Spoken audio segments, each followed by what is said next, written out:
Job లేక ఇబ్బంది పడుతున్నారా? అయితే మెడికల్ కోడింగ్ మీకు మంచి ఆప్షన్. వెంటనే కాల్ చేసి కోర్సులో జాయిన్ అవ్వండి.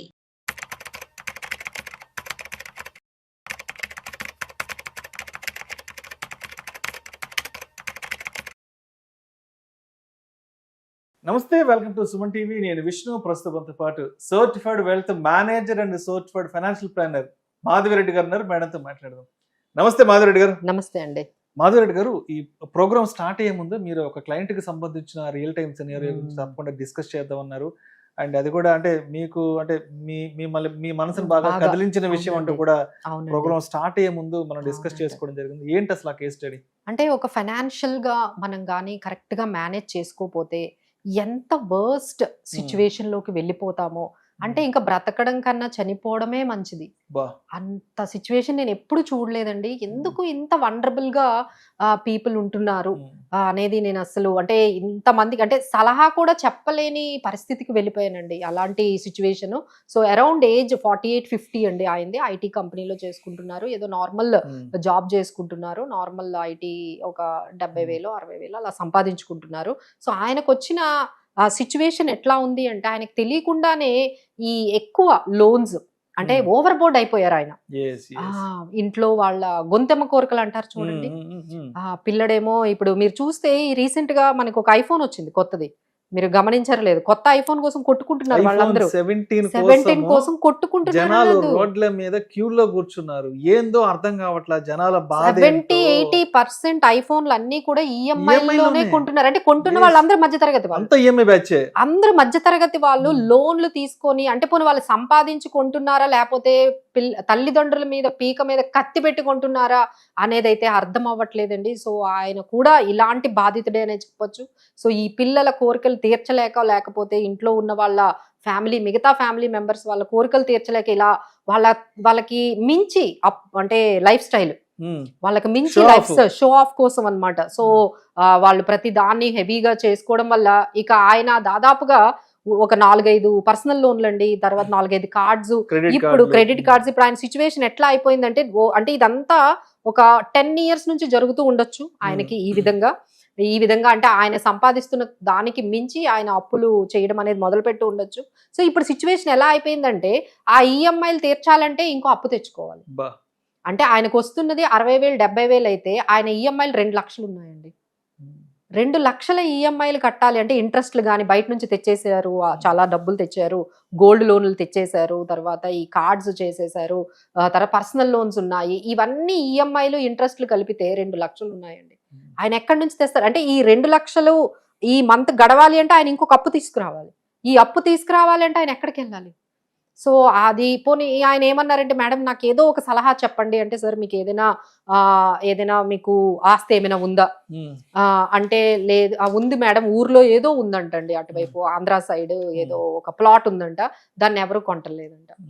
అది ఒక సమస్యగా ఉందండి, దాన్ని ఎవరు కొంటలేదు. దాని మీద కూడా అప్పు తెచ్చేసాడు ఆయన. దాని మీద కూడా అప్పు తెచ్చేసారండి. గోల్డ్ ఉంటే గోల్డ్ లోన్ల మీద ఎందుకంటే ఎవ్రీ ఇయర్ గడవాలంటే 2 లక్షలు ఎక్కడి నుంచి తీసుకురావాలి? ఏదో ఒకటి అప్పు పెట్టాలి కదా. ఇంట్లో ఉన్న ప్రతి ఆస్తి మీద అప్పు ఉందండి. ఇంట్లో బయట దొరుకుతున్న ప్రతి లోన్ లో కూడా ఉంది. ఇంకా తర్వాత వాళ్ళ వైఫ్ కూడా ఈ మధ్య అంటే క్రెడిట్ ఎలా తెచ్చుకుంటున్నారు, ఇన్ని వేలో తెచ్చుకోవచ్చా అనేది వాళ్ళని చూస్తే అర్థమవుతుందండి. ఒక ముద్రా లోన్ క్రియేట్ చేసి ముద్రా లోన్ మీద ఆమె లోన్లు తెచ్చుకొని ఖర్చు పెట్టుకుంటారు. అప్పులు తెచ్చుకోవడానికి ఎన్ని మార్గాలు ఉన్నాయి, అన్ని మార్గాలు అండి. అంటే వాళ్ళు మరి ఎవరు వాళ్ళకి అలాంటి సలహాలు ఇచ్చి ఇలాంటి అప్పులు ఇస్తున్నారు అంటే ఆమెకి ఏం ఇన్కమ్ లేదు. మరి ఎలా వచ్చింది సార్ మీ వైఫ్ కింద అంటే ముద్రా లోన్ అంటండి. అది ఎట్లా తెచ్చుకున్నారో, ఏదో ఒక కంపెనీ లేకపోయినా బిజినెస్ ఉన్నట్టు క్రియేట్ చేసి మీకు లోన్ ఇస్తున్నారు. 3 లక్షలు 4 లక్షల లోను. ఆ 4 లక్షల లోన్ మరి ఈఎంఐ ఎవరు కట్టాలి? ఈయన కట్టాలి. ఈయన కట్టాలి అంటే ఎక్కడి నుంచి తీసుకురావాలి? మళ్ళీ లోన్లు తీసుకోవాలి. సో ఈమె లోన్లు ఆయన లోన్లు మొత్తం కలిపి ఈ విధంగా ఆయనకి ఇదంతా అయిందంటే, అంటే ఏ మిస్టేక్స్ అయితే చేయకూడదు. ఒక ఏజ్కి వచ్చిన తర్వాత ఇంకా పిల్లలు ఇంకా ఎడ్యుకేషన్లోనే ఉన్నారండి. అంటే డిగ్రీ ఫస్ట్ ఇయర్, తర్వాత ఇంజనీరింగ్ ఫస్ట్ ఇయర్, తర్వాత ఇంకొక అమ్మాయి ఏమో ఇంటర్మీడియట్. సో వీళ్ళ ఎడ్యుకేషన్ పరిస్థితి ఏంటి? తర్వాత ఇప్పుడు నేను ఇంకొక సలహా కూడా చెప్పానండి. వాళ్ళు ఒక ఇంట్లో ఉంటారు, అది హోమ్ లోన్ లో ఉంది, బట్ అది అంత హోమ్ లోన్ ఏదో కట్టారంట. అది ఒక 30-40 లక్షలు ఇల్లు అమ్మమంటే ఆమె ఏమో అమ్మితే సూసైడ్ చేసుకుంటా ఉంటుందండి. అసలు ఏ విధంగా అంటే ఫ్యామిలీలో ఈ కోఆర్డినేషన్, పర్సనల్ ఫైనాన్సెస్ మీద ప్రతి ఒక్కరూ ఒక కోఆర్డినేషన్ లేకుండా మీ ఇష్టం వచ్చినట్టు మీరు ప్రవర్తించడం, పిల్లలు వచ్చి ఇష్టం వచ్చినట్టు పిల్లలు ప్రవర్తించడం, వైఫ్ కి తనకి నచ్చినట్టుగా తను బ్రతకడము, ఈ విధంగా అందరూ ఎవరు ఇష్టం వచ్చినట్టు వాళ్ళు బిహేవ్ చేస్తే ఈ ఫైనల్ గా అప్పులు చేసి తీసుకొచ్చి ఆయన ఎంతకాలము చేస్తారండి. సో ఆయన అడిగారు, మేడం ఏం చేయాలి. ఇంకొకటి అన్నిటికన్నా బిగ్గెస్ట్ థింగ్ ఏంటంటే ఇప్పుడు ఐటీ పడిపోయింది కదండి, ఎప్పుడు జాబ్ పోతుందో తెలియదంట. మేడం నేను జాబ్ పోతే ఎట్లా బ్రతకాలని అడుగుతున్నారు ఆయన. ఇప్పుడు ఆ వచ్చే 50-60 వేలు కూడా రావు, ఇక ఎప్పుడు పోతాయో తెలియదు. రోజు వాళ్ళ ఎంప్లాయీస్ వాళ్ళ ఆఫీస్లో చెప్తున్నారంట, మేబీ మీకు 2-3 months లో మేము పంపించేయచ్చు. అసలు నేను బయటకు వెళ్తే ఆ ఏజ్ లో పర్సన్కి ఏమొస్తుందండి జాబ్. సో అందరు ఇలాంటి మిస్టేక్స్ చేస్తున్నారండి పర్సనల్ ఫైనాన్సెస్ మీద. అసలు లాస్ట్ అంటే ఈ 15 years ఏదైతే ఉందో, 40 సంవత్సరాల నుంచి ఏదైతే ఈ 35 సంవత్సరాల నుంచి మీకు 50 సంవత్సరాల వరకు ఏదైతే టైం ఉంటుందో అది చాలా ఇంపార్టెంట్ అండి. అది తెలుసుకోకుండా వాళ్ళు ఇష్టం వచ్చినట్టు ఇట్లా ఈ ఐఫోన్లు కానీ లేకపోతే ఓవర్ బోర్డ్ అయిపోయి వాళ్ళ శాలరీకి మించి లోన్ల ద్వారా స్పెండ్ చేయడం అనేది అలవాటు అయిపోయిందండి. బాగా ఈఎంఐస్ కి బాగా అలవాటు అయిపోయారు. సో బ్యాంకులు, బయట యాప్స్, కార్డ్స్ రొటేషన్, మళ్ళీ దాన్ని పర్సనల్ గా లోన్లు మళ్ళీ కార్డ్స్ రూపంలో నుంచి మళ్ళీ దాన్ని ఈఎంఐలుగా కన్వర్ట్ చేసి అదేదో పెద్ద సాధించినట్టుగా వాళ్ళందరూ కూడా ఫీల్ అవుతున్నారండి. ఇలా రొటేషన్లు చేసేసి మేము బ్రతికేస్తున్నాము, క్రెడిట్ కార్డులు రొటేషన్ల ద్వారా బ్రతికేస్తున్నాము, అది ఏమీ అచీవ్మెంట్ కాదండి. మీరు లోన్లు పెంచుకుంటూ వెళ్తున్నారు. ఒక్కసారి ఒక్క బ్రేక్ పడి మీ జాబ్ కానీ పక్కకు వెళ్తే అసలు పరిస్థితి ఏంటండి. వాళ్ళకి హెల్త్ ఇన్సూరెన్స్లు ఉండవు. ఎందుకంటే ఈఎంఐలే కడతారా, హెల్త్ ఇన్సూరెన్స్ కడతారా? వాళ్ళ దగ్గర ఒక ఫైనాన్షియల్ అసెట్స్ ఏమీ ఉండవు. ఉన్న ఈ అసెట్స్ అన్ని కూడా ఏవైతే ఫిజికల్ అసెట్స్ ఉన్నాయో అవి దేనికి పనికి రాకుండా ఉంటాయి. సో ఇవన్నీ మిస్టేక్స్ అండి. సో ఇవన్నీ కూడా మీరు గమనించాలి. ప్రతి ఒక్కరూ ఒక పర్సనల్ లోన్స్ మనం ఎంతవరకు ఉండాలి, ఎంత లిమిట్ వరకు తీసుకోవాలి, ఎంతవరకు మెయిన్ ఏంటంటే ఫ్యామిలీలో కోఆర్డినేషన్ చాలా మిస్ అయింది. సో ఇదంతటికి నేను ఒకటే చెప్పాను, మీ వాళ్ళందరినీ కూర్చోబెట్టి ఇది నా పరిస్థితి, ఇక్కడి నుంచి నేను ఎక్కడి నుంచి అప్పులు తీసుకురాను, ఏం జరిగితే అది జరిగింది అని చెప్పి మీరు కూర్చోవాల్సింది అని నేను చెప్పానండి.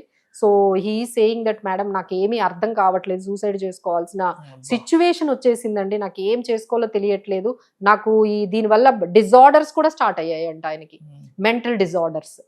ఇవన్నీ ఆలోచించి ఇందులో ఎందుకంటే ఇప్పుడు చెయ్యాలి అంటే జాబ్ ఇవ్వరు, ఉన్న జాబ్ ఉండదు, మరి ఈ అప్పులన్నీ ఎవరు తీరుస్తారు, ఇల్లు ఎలా నడుస్తుంది, అసలు ఈ 50 లక్షల అప్పులు ఎలా తీర్చాలి? చూడండి ఎంత అది ఏ ఏజ్ లో అండి. ఈ ఏజ్ లో ఎవరైనా ప్రశాంతంగా ఉండాలి అనుకునే ఏజ్ లో ఇప్పుడు ఇంత బర్డెన్ తో ముందుకు వెళ్తున్నారంటే కేవలం పర్సనల్ ఫైనాన్సెస్ ని కరెక్ట్ గా మేనేజ్ చేసుకోకపోవడం వల్ల, తర్వాత ఉన్న మనకి ఏదైతే ఫైనాన్షియల్ ప్లానింగ్ ఉందో దాని మీద అవేర్నెస్ లేకపోవడం వల్ల ఈ డెట్ మేనేజ్మెంట్, అసెట్ మేనేజ్మెంట్ చిన్న చిన్న మిస్టేక్సే అనుకుంటారండి అందరూ కూడా. ఏముందిలే ఇంకా టైం ఉంది అంటారు. టైం అంటూ ఏమి ఉండదండి. ఇప్పుడు మనం చూస్తున్నాం కదా ఐటీలో జరుగుతున్న బీభత్సం అయితే చూస్తున్నాము. ఎప్పుడు జాబ్స్ ఉంటాయో తెలియదు. మాకు రీసెంట్ గా ఒక యంగ్ కపుల్ అండి, ఆల్మోస్ట్ జస్ట్ మ్యారీడ్, వాళ్ళు అంటున్నారు, మేడం 10 years వరకు మాకు ఫైనాన్షియల్ ఫ్రీడమ్ వచ్చేసే మార్గం చెప్పండి, మేము తట్టుకోలేకపోతున్నాం ఈ ప్రెజర్, ఎప్పుడు జాబ్ ఉంటుందో తెలియట్లేదు, ఎప్పుడు ఉంటుందో అసలు 10 సంవత్సరాల వరకు జాబ్ ఉంటుందో లేదో మాకే అర్థం కావట్లేదు, సో మీరు మాకు ఏదో ఒకటి చెప్పండి అంటే, మేడం మీరు చాలా లేట్ చేశారు, 10 సంవత్సరాల్లో ఎంత సంపాదించగలరు? So it is very less time. సో ఈ విధంగా ఏంటంటే ప్రతి ఒక్కరూ కొంచెం ఎర్లీగా స్టార్ట్ చేసుకోవాలండి ఇన్వెస్ట్మెంట్స్. ఎర్లీగా స్టార్ట్ చేయాలంటే మీరు కొంచెం ఈ వెకేషన్స్, ఈ ఆర్భాటాలు, తర్వాత షో ఆఫ్లు, విలాసాలు ఇవన్నీ పక్కన పెట్టండి.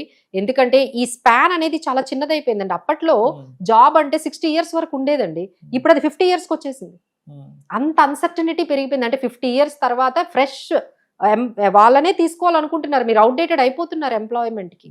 50 years తర్వాత మీకు అంటే జల్సాలు, షో ఆఫ్లు ఎలా అయిపోయింది అంటే మేడం, అవును, యూట్యూబ్, ఇన్స్టాగ్రామ్ లో చూస్తే అవును, ఏదో శుక్రవారం ఏదో లక్ష్మీ పూజను కూడా చాలా కమర్షియల్ గా ఎస్పెషల్ లాస్ట్ శ్రావణ మాసంలో చూస్తే వరలక్ష్మి పూజని ఏదో ఇంట్లో గుట్టుగా అందరూ కూర్చొని జరుపుకోవాల్సిన ఫెస్టివల్స్ ని, పూజలకి షాపింగ్, ఆ పూజలకి వచ్చే వాళ్ళకి రిటర్న్ గిఫ్ట్ షాపింగ్ అని, దానికి పెద్ద పెద్ద ఇంట్లో సెట్లు వేసుకోవడము, ఎక్కడెక్కడ జనాలందరిని పిలుచుకొని వాళ్ళకి వాయినాలు ఇచ్చుకోవడం, ఒక 5గురికి ఇచ్చుకుంటే సరిపోదండి, 30 మందిని భోజనాలకు పిలవడం కూడా, దానికి మళ్ళీ 20-30 మందికి భోజనాలు పెట్టుకోవడము, పెద్ద పెద్ద కెమెరాలు పెట్టి షూటింగ్, నేనైతే ఆశ్చర్యపోయాను, మళ్ళీ వీడియోలు అప్లోడ్ చేయడము, అయిపోతుంది. ఎంతసేపటికి కొంపలో జరిగే ప్రతి విషయాన్ని జనాలకు చూపించుకోవాలి. అసలు నేను ఒకసారి, మీరు ఏం ఎక్స్పెక్ట్ చేస్తారు, ఎవరైనా నన్ను ఇట్లా పిలిచారనుకోండి, వాళ్ళ ఇంట్లోకి వెళ్ళగానే ఈ స్టూడియోకి వచ్చినట్టు ఫీలింగ్ అండి. ఒక కెమెరా ఉంది, కెమెరా మ్యాన్ ఉన్నారు, లైటింగ్స్ ఉన్నాయి,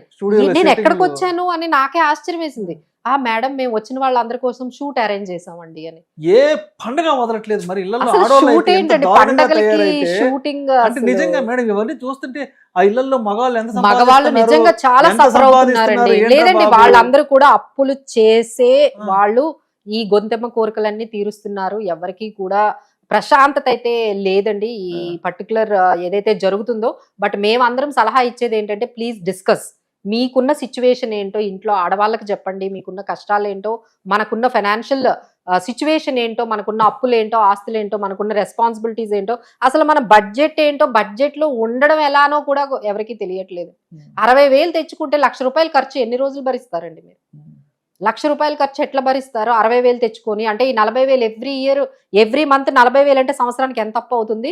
దాని మీద వడ్డీతో కలిపి ఎంత అప్పు అవుతుంది?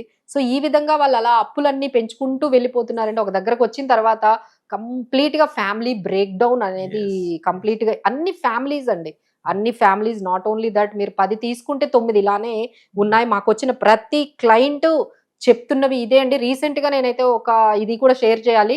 ఒక లేడీ ఏంటంటే అర్జెంట్ గా వాళ్ళ హస్బెండ్ కి కాల్ చేసి నాకు 10 లక్షలు ఇస్తావా చేస్తావా అని కూర్చుందంటండి. ఎందుకు అంటే ఆమె ఏదో వాట్సాప్ లోని ఏదో ఇన్స్టాగ్రామ్ లోని బిట్ కాయిన్ ట్రేడింగ్ లోని జాయిన్ అయిందంట. వాళ్ళు ఒక 4 లక్షలు ఆమె ఆల్రెడీ తీసేసుకున్నారు. ఇంకో ఆ 4 లక్షలు రావాలి అంటే 10 లక్షలు ఏమన్నారట. అది అరగంట టైం ఇచ్చారంట. ఆమె ఈయన ఆఫీస్ నుంచి అర్జెంట్ గా ఆయన రప్పించి నువ్వు 10 లక్షలు ఇస్తావా చేస్తావా అని కూర్చుంటే ఆయనకి ఏం చెయ్యాలో తెలియక నాకు కాల్ చేశారు. మేడం ఈవిడికి కొంచెం చెప్పండి, ఈవిడికి అదే చెప్పాను, అమ్మ మీకు అర్థం కావట్లేదు, మీరు మోసపోయారు, అదంతా కూడా మోసం అంటే. లేదు మేడం వేరే వాళ్ళకి డబ్బులు ఇచ్చారంటే ఆ మనుషులు కూడా వాళ్ళేనండి, మీకు అబద్ధాలు చెప్తున్నారు, ఇక్కడ ఎవరు డబ్బులు రాలేదు, అందరూ మిమ్మల్ని మోసం చేస్తున్నారు, 4 లక్షలు పోయాయి, ఇప్పుడు మళ్ళీ 10 లక్షలు మీ వారితో మళ్ళీ మీరు పెట్టి. అసలు ఇవన్నీ చెప్పకుండా ఎట్లా చేస్తున్నారండి?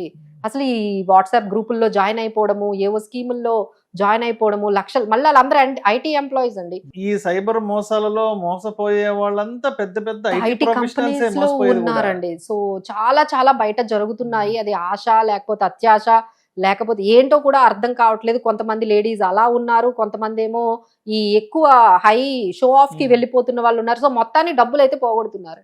మొత్తం ఫ్యామిలీ ఫైనాన్సెస్ అన్ని కూడా బాగా కిందకు వెళ్తున్నాయి. సో అందరూ కూడా అంటే వైఫ్ ఏం చేస్తుంది అనేది హస్బెండ్ కి తెలియదు, ఏం ఖర్చు పెడుతుంది, ఎక్కడ ఇన్వెస్ట్ చేస్తుందని. హస్బెండ్ ఏం చేస్తున్నాడు, ఆయన ఏం ఖర్చు పెడుతున్నాడు అనేది వైఫ్ తెలియదు. అసలు ఓవరాల్ గా పిల్లలు ఏం చేస్తున్నారో ఇద్దరికీ తెలియదు. సో ఈ విధంగా సమాజం అయితే ప్రతి ఫ్యామిలీ కూడా ఫైనాన్షియల్ గా మాత్రం చాలా బ్రేక్ అయి ఉన్నారండి. సో దానికి ఒకటే మనకి ఏంటంటే మీ నలుగురు కలిసి కూర్చొని అన్ని షేర్ చేసుకోవాలి, ఫైనాన్షియల్ ఇష్యూస్ అన్ని. అసలు ఫైనాన్షియల్ కన్సల్టేషన్ అందుకనే మేము రమ్మంటామండి, వైఫ్ అండ్ హస్బెండ్ ఇద్దరిని రమ్మంటాం. ఫైనాన్షియల్ కన్సల్టేషన్ లో కూర్చుంటే అసలు ఏంటి మన పరిస్థితి ఏంటి, మన గోల్స్ ఏంటి, మన ఇన్కమ్ బడ్జెట్ ఏంటి, మన నెట్వర్త్ ఏంటి, ఇవన్నీ ఒకసారి మాట్లాడితే అందరూ జాగ్రత్త పడతారు కదా అట్లీస్ట్. ఇక అంతా అయిపోయిన తర్వాత ఇప్పుడు ఆయన వచ్చి నన్ను సలహా అడిగితే నేను ఏం చెప్తానండి? There is nothing I can say. మనం ఎంత మాట్లాడినా ఎంత ఎడ్యుకేట్ చేసినా మన ఎనర్జీ వేస్టే గానీ జనాలు మారరు. చూస్తుంటే భయం వేస్తుంది. అంటే అలాంటి వాళ్ళని చూస్తుంటే ఆయన అమాయకత్వానికి అసలు ఎంత బాధ అనిపిస్తుంది అంటే ఇంకా ఇంట్లో మగవాళ్ళు బలైపడడం తప్పించి అంతకు మించి జరిగేది ఏం లేదు. బట్ ఇలాంటి విషయాలు ఎంత చెప్పినా మన ఎనర్జీ వేస్ట్ కావడం తప్పి జనాల్లో మార్పు అయితే మనం ఎక్స్పెక్ట్ చేయడం చూడాలండి. కొంచెం 2-3 మారినా చాలు. బట్ ఇక్కడ కూర్చొని మనం ఏం మాట్లాడినా సరే పబ్లిక్ ని ఎడ్యుకేట్ చేయడం వాళ్ళని మంచి వైపు తీసుకెళ్లడం మాత్రం ఇక్కడ మన ఉద్దేశం. మన సొల్యూషన్స్ చెప్పడానికి మాత్రమే కూర్చోం. Thank you so much Madhuri.